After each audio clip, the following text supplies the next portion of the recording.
¿Tienes miedo? Bien. ¿Crees que no lo vas a lograr? Bien. Pero hazlo. No dejes que el miedo te gane. Tú puedes hacer absolutamente todo lo que te propongas, pero tienes que hacerlo y tienes que empezar hoy. Mírame. ¿Qué quieres hacer?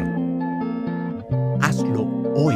Esta vida es una sola y hasta que alguien más no te la arrebate, depende de ti. ¿Quieres hacer algo? Hazlo.